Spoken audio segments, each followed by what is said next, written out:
İşğaldan azad edilmiş ərazilərə böyük qayıdış davam edir. Bu mərhələdə Ağdam şəhərinə 110 ailə, 397 nəfər yola salınıb.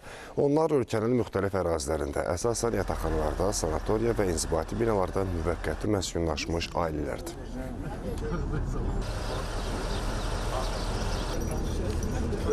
Cəmiyyətimizi Allah özü qorusun. Xatadan, baladan, namərtdən.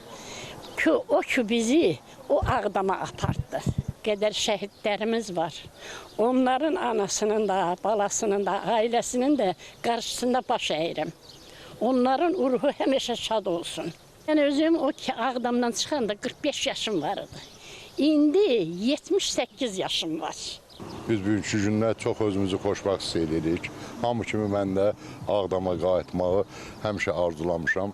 Yəni bugünkü bu arzunun həyata keçməyinə görə hamıya minnətdaram.